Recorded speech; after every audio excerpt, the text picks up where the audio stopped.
Alerta Vermelho. Capítulo 22. As batidas. Depois das observações de Putin, meus clientes tiveram a resposta. Nada de bom aconteceria na Rússia. A próxima data de resgate seria 25 de agosto, e dessa vez 215 clientes sacaram mais de 30% dos valores aplicados no fundo. No meu ramo de negócios é o que chamamos de corrida ao fundo, e como em corridas aos bancos, é quase impossível parar depois que começa. A menos que eu conseguisse tirar um coelho da cartola, o Hermitage rapidamente seria obrigado a encerrar suas atividades. Eu já havia enfrentado centenas de altos e baixos na minha carreira. Ações sobem e descem sem qualquer motivo. Tive que criar uma casca espessa para absorver notícias ruins sem perder a autoconfiança. Foi o que aconteceu em 1998, quando o fundo se desvalorizou em 90%. Mantive nossas posições e fui amplamente recompensado quando o fundo recuperou com sobras as perdas. Mas desta vez era diferente. Toda a minha vida profissional tinha sido desenhada para ser um investidor na Rússia. Nunca pensei em ser outra coisa. Mas agora, como não podia mais operar na Rússia, precisava pensar em um plano B. Quais eram as opções? Não me via voltando para os Estados Unidos para concorrer contra milhares de pessoas idênticas a mim. Tampouco me via abrindo um negócio novo num lugar como a China e depois levando uma década tentando me firmar. De uma coisa eu tinha certeza: aposentar-me estava fora de questão. Eu estava com 42 anos de idade e ainda tinha muita lenha para queimar. Nenhuma das alternativas que se afiguravam diante de mim me cativava, e quanto mais pensava na minha situação, mais desalentadora parecia. A probabilidade de o Hermitage ter que encerrar as atividades doía ainda mais nas pessoas que trabalhavam para mim. Depois de toda a agitação e o barulho das nossas atividades na Rússia, ninguém na nossa equipe queria pular fora e ser obrigado a voltar a ter um emprego regular em bancos de investimento ou corretoras. Ponderando sobre nossas qualidades, obviamente éramos craques em descobrir investimentos subvalorizados. Também éramos bons em proteger esses investimentos de gestores desonestos. Concluí que poderíamos usar essas duas qualidades e tentar aplicá-las em outros mercados emergentes. Decidi mandar Vadim e 4 outros analistas para o Brasil, os Emirados Árabes, o Kuwait, a Turquia e a Tailândia, a fim de buscar possibilidades interessantes de investimentos. Eles se reuniram com representantes das 20 empresas mais subvalorizadas de cada país. Participaram de 100 reuniões, fizeram análises sérias de 10 empresas e, no fim, identificaram 3 oportunidades concretas. A primeira era uma empresa de telefonia no Brasil avaliada em 3 vezes o lucro que tivera no ano anterior, o coeficiente mais baixo do mundo para uma empresa do ramo. A segunda era uma refinaria de petróleo turca, com valor de mercado 72% inferior ao de outras refinarias com ativos equivalentes. A terceira era uma empresa do setor imobiliário dos Emirados Árabes, sendo negociada por 60% a menos que seu valor patrimonial. Comecei a investir o dinheiro da minha empresa nessas ações e conversei sobre nossas análises com meu amigo Jean Karoubi. Ele era confiável, ouvia com atenção e sempre dava bons conselhos. Sua reação foi muito mais positiva do que eu esperava. Bill, gosto muito dessas ideias. Acho que é o tipo de negócio que você deveria desenvolver e ampliar. Ele tinha razão. Meu talento como investidor poderia ser aplicado em qualquer lugar, especialmente em países que enfrentavam desafios similares aos da Rússia. Eu não precisava estar na Rússia para ser bem-sucedido. As reações da maioria dos demais clientes com quem conversei sobre essas ideias de investimentos foram parecidas com as de Jean. No outono de 2006, minha confiança era tal que comecei a esboçar o prospecto de um novo fundo, chamado Hermitage Global. O plano era ter o prospecto pronto e impresso a tempo de ser apresentado no Fórum Econômico Mundial de Davos no fim de janeiro de 2007. Não há melhor lugar no mundo que Davos para levantar capital. Minha sorte mudara desde minha primeira incursão no evento, em 1996. Não tinha mais que dormir no chão, nem ficar circulando a esmo por saguões de hotel, na esperança de encontrar pessoas importantes. Desde 2000, eu era participante oficial do fórum e comparecera regularmente todos os anos. Dessa vez, decidi levar Helena comigo. Ela estava no primeiro trimestre de gravidez do nosso segundo filho, e achei que as palestras interessantes e recepções de Davos dariam a ela uma folga dos cuidados permanentes ao nosso bebê de 1 ano que ficara em casa. Voamos para Zurique, pegamos o trem para Davos, exatamente como Mark Holtzman e eu tínhamos feito anos atrás, e nos registramos no Derby Hotel. Comecei uma sequência de reuniões logo que cheguei. Como previsto por Jim, a reação dos investidores ao Hermitage Global foi muito positiva.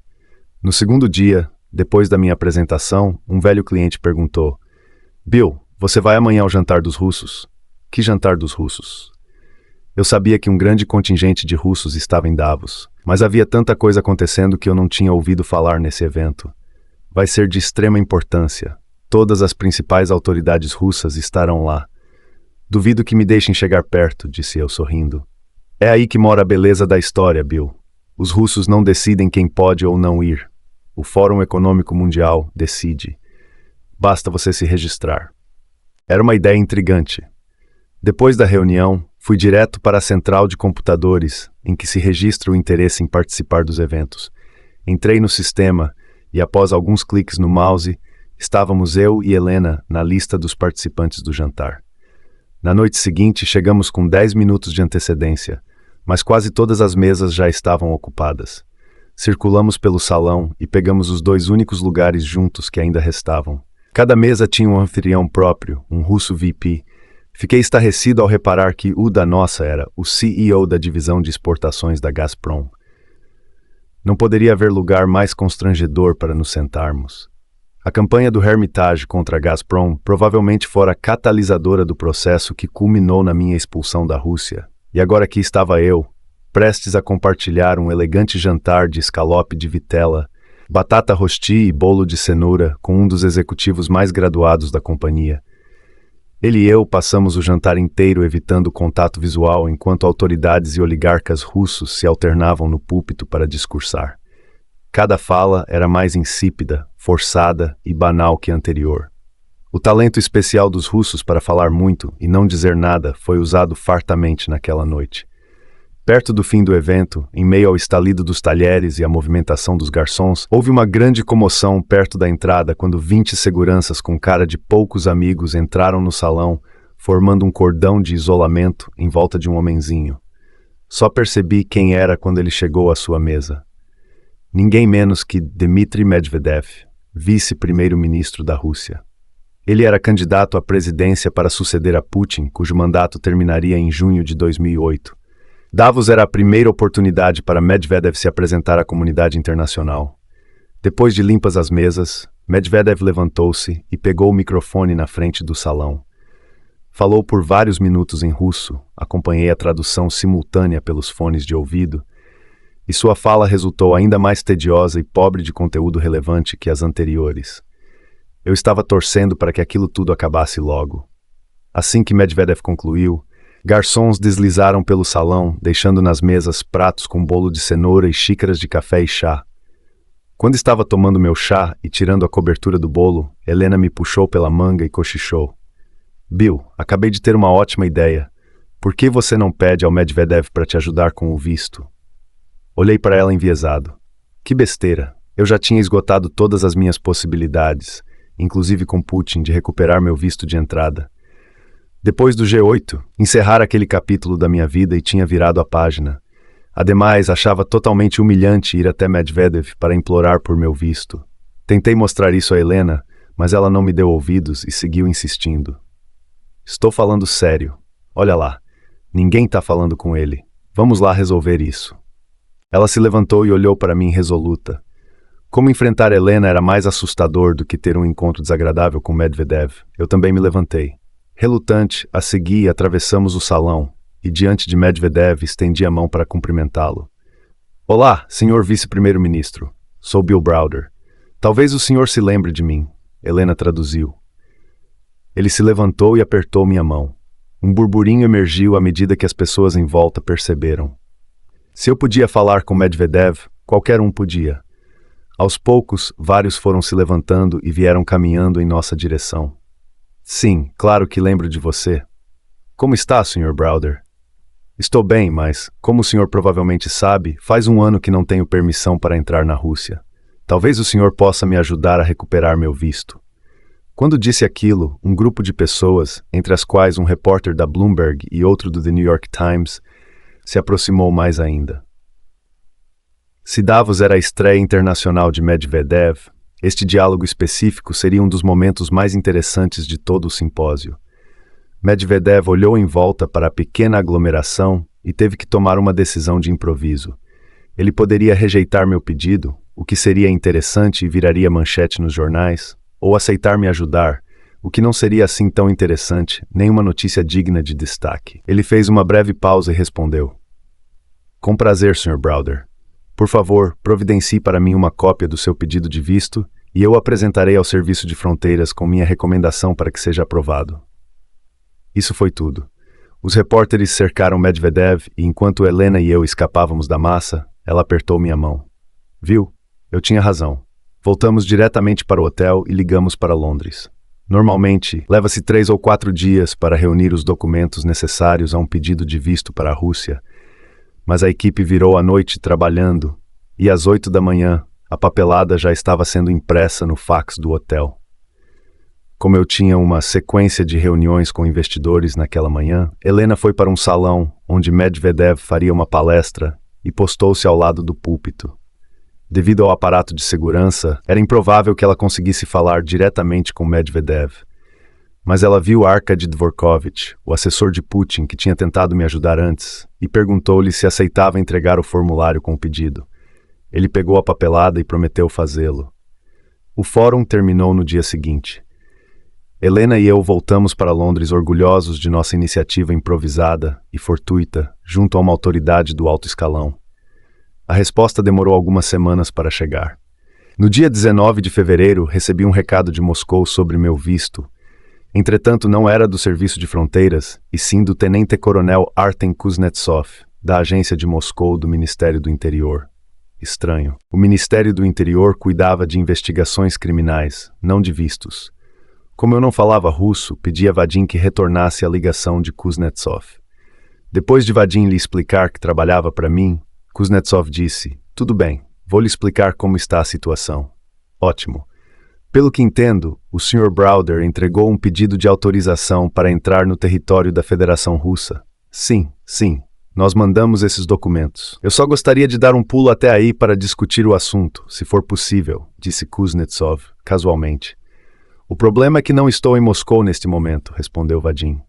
"Assim, se você puder me enviar suas perguntas, podemos tentar respondê-las." "Não posso simplesmente enviá-las. Prefiro discuti-las pessoalmente", disse Kuznetsov impaciente. Não era um inquérito normal. Em investigações legítimas, autoridades russas sempre mandavam as perguntas por escrito. Na minha década de vida na Rússia, tinha ficado claro para mim que toda vez que uma autoridade pede uma reunião informal, significa só uma coisa: ele vai pedir propina. Nas muitas ocasiões em que autoridades tentaram arrancar algum dinheiro de mim, eu solenemente as ignorei e elas sempre foram embora. Kuznetsov encerrou a conversa dizendo: "Quanto mais rapidamente você responder a essas perguntas, mais rapidamente seus problemas desaparecerão." Como fizerem pedidos similares no passado, decidi ignorá-lo. Esse telefonema talvez me incomodasse mais se o lançamento do Hermitage Global não estivesse indo tão bem. O fato é que logo me esqueci disso. Um a um, meus velhos clientes e alguns novos começaram a aplicar no fundo. No fim de abril de 2007, eu já havia levantado $625 milhões. Isso não repunha o valor que fora sacado do fundo russo, mas significava que conseguira estancar a sangria e que minha empresa continuava viva. Em 4 de junho de 2007, eu deveria apresentar os resultados do lançamento do Hermitage Global para nosso conselho de diretores no Westin Hotel, em Paris. Depois da enxurrada de más notícias dos 2 anos anteriores, era a primeira vez, desde que fora expulso da Rússia, que trazia boas notícias para apresentar ao conselho. Ivan e eu chegamos na noite do dia 3 para preparar tudo. Na manhã seguinte, levantei-me às 6h30, fui para a academia, tomei uma ducha e em seguida um café da manhã leve. Às 8, eu estava ao telefone discutindo com meu operador por ele não ter executado a ordem de vender ações de uma empresa de Dubai dias antes. Um problema técnico na Bolsa de Dubai impedira que a venda fosse feita. As ações agora estavam em forte queda e eu estava furioso por ele não ter conseguido vender antes que começássemos a perder dinheiro. A cada desculpa que ele dava, eu ficava mais nervoso. No meio da discussão, entrou uma chamada em espera. Só olhei no visor a identificação de quem estava ligando, porque Helena deveria dar à luz nosso segundo filho no fim daquele mês. Mas não era Helena, e sim Emma, a secretária do Hermitage em Moscou. Emma era uma simpática russa do interior, de 21 anos, mas aparentando ser bem mais jovem. Era honesta, trabalhadora e administrava com muito zelo o escritório. Como era raro ligar para mim diretamente, pedi ao operador que esperasse e atendi. Emma, tem como esperar um pouco? Não, Bill, não tem, respondeu ela, em inglês perfeito. Tem 25 agentes policiais à paisana fazendo uma batida no nosso escritório. O quê? Ela repetiu o que acabara de dizer. Merda. Espere na linha. Retomei a ligação com o operador, disse que ligaria depois e voltei a Emma. O que eles estão procurando? Não sei, mas tem um sujeito, Artem Kuznetsov, que está no comando e... Você disse Kuznetsov? Sim. Só podia ser o mesmo Kuznetsov que tentara nos extorquir alguns meses antes. Ele tem um mandado de busca? Sim. Ele me mostrou, mas não quer deixar comigo. Você consegue copiar o que está escrito nele? Vou tentar. Desliguei e imediatamente telefonei para Ivan e contei o que estava acontecendo. Ele ficou tão alarmado quanto eu e ligou para Emma. Em seguida, liguei para meu advogado em Moscou, Jameson Firestone. Em boa forma, bonitão, 41 anos, olhos vivazes, cabelo castanho e rosto de menino, o americano Jameson era um russófilo que vivia na Rússia desde 1991. Era sócio-diretor da Firestone Duncan, escritório de advocacia que fundara com outro americano, Terry Duncan. Em 1993, durante uma tentativa de golpe no país, Terry foi para a torre de TV Ostankino para apoiar os manifestantes. Quando as autoridades abriram fogo contra o grupo, ele tentou ajudar a evacuar os feridos, mas foi atingido e acabou morrendo.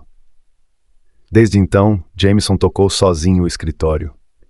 Gostei de Jameson já no nosso primeiro encontro, não apenas porque era um americano objetivo e direto, mas também porque, diferentemente da maioria dos advogados, ele nunca cobrou de mim mais do que o justo. Havíamos feito muitos negócios juntos ao longo dos anos e alcançamos juntos o sucesso profissional. Assim que ele atendeu, deixei de lado as amabilidades de praxe e fui direto ao ponto. Jamie, acabei de receber uma ligação da nossa secretária em Moscou. Tem um Bill, você seria a próxima pessoa para quem eu ia ligar. Jamie, tem 25 policiais fazendo uma batida no nosso escritório. No seu também? Do que você está falando, Jamie? Tem uns 20 policiais à paisana revirando meu escritório também. Eles têm um mandado de busca contra a Cameia. Ouvir isso foi como levar um soco na cara. Meu Deus! Cameia era uma empresa russa cujo dono era um dos nossos clientes, a quem prestávamos consultoria e investimentos em ações na Rússia. Dado que a polícia estava realizando batidas simultâneas em nosso escritório e no de Jameson, eu só podia concluir que o alvo era o Hermitage. Merda, Jamie! O que vamos fazer? Não sei. Eles nos prenderam na sala de reuniões. Não nos deixam nem mesmo ir ao banheiro. Aparentemente, o mandado não tem validade. Os agentes não têm autorização para fazer qualquer busca antes de os nossos advogados chegarem, mas eles já estão virando o lugar de cabeça para baixo. Você me avisa assim que souber alguma coisa? Aviso. Desligamos. Eu estava atrasado para a reunião do conselho. Peguei minha pasta com a pauta e as apresentações e desci rápido. Minhas veias pulsavam adrenalina. Não conseguia tirar da cabeça aquelas operações policiais. Entrei na sala e vi nossos 4 conselheiros, homens entre 50 e 60 anos, vindos de diferentes pontos da Europa, tranquilos e contentes, bebericando café, comendo croissant e fofocando sobre os mercados. Quebrei o clima contando o que estava acontecendo em Moscou. Quando eu estava falando, Ivan irrompeu sala dentro branco como um fantasma. Um dos conselheiros perguntou o que mais sabíamos. Como não tínhamos mais nenhuma notícia, decidi ligar para Emma e colocá-la no viva-voz para que todos a ouvissem. Ela atendeu e também pôs no viva-voz. Ouvimos a mais de 2.700 quilômetros de distância, os ruídos de caixas sendo esvaziadas, homens gritando, passos pesados no piso e até de uma furadeira arrombando nosso cofre. 10 minutos se passaram, 20, 30. Ficamos chocados e impressionados quando Emma tentou retomar o controle da situação e começou a gritar com os agentes. Você não pode beber nosso café. Largue esse computador. Deixe-o em paz! Esse homem não tem nada a ver com o Hermitage. Ela se referia a um funcionário do Deutsche Bank que teve a má sorte de aparecer lá naquela manhã para entregar documentos. A polícia o proibiu de sair e ele ficou trancado, se cagando de medo, na sala de reuniões. A operação de busca e apreensão era ao mesmo tempo perturbadora e instigante. Assegurei aos conselheiros em Paris que não havia nada no escritório que a polícia pudesse levar. Nenhuma informação relevante, nenhum arquivo confidencial e, o mais importante, nada de valor. Tudo que tinha alguma importância já fora retirado em segurança do país no verão anterior. Enquanto continuávamos acompanhando pelo telefone a batida policial na sede do Hermitage, meu celular tocou. Era Jameson. Saí da sala para falar com ele. Bill, aconteceu uma coisa horrível. Jameson, fale mais devagar. Ele estava chateado e bem alterado. Advogado corporativo com 15 anos de experiência, eu nunca o ouvira falar assim. O que houve? Maxim, um dos meus advogados, enfatizou que o mandado não era válido e que eles não podiam pegar coisas não relacionadas à Cameia. E o que aconteceu? Enfiaram a porrada nele. Ele está indo para o hospital. Merda. Mas está tudo bem com ele? Não sei. Senti uma bola se avolumar na garganta. Jamie, você precisa documentar tudo que esses caras estão fazendo. Não vamos deixar esses filhos da puta saírem impunes disso. Bill, não é só o Maxim. Eles estão levando tudo. O que você quer dizer com tudo? Estão pegando os dossiês de clientes que não têm nada a ver com a Cameia. Estão com 2 vans estacionadas aqui na frente. Levaram quase todos os nossos computadores, servidores, selos e carimbos das empresas dos nossos clientes. Isso não faz sentido nenhum. Vai ser difícil para alguns dos nossos clientes funcionar sem seus documentos, selos e carimbos. Não sei nem se nós vamos conseguir trabalhar depois disso. Não dá nem para ver e-mails. Fiquei sem palavras. Jamie, eu sinto muito. Nós vamos sair dessa juntos. Prometo. O mais importante que lhe peço, me avise assim que souber algo sobre o estado do Maxim. Certo. Aviso sim. Voltei para a sala de reuniões totalmente atordoado. Todo mundo ficou olhando para mim. Desligue o telefone. Ivan se despediu de Emma e desligou. Então lhes contei o que tinha se passado no escritório Firestone Duncan. Ninguém conseguiu dizer mais nada. Estávamos profundamente encrencados, e se eu conhecia alguma coisa da Rússia, isso era só o começo.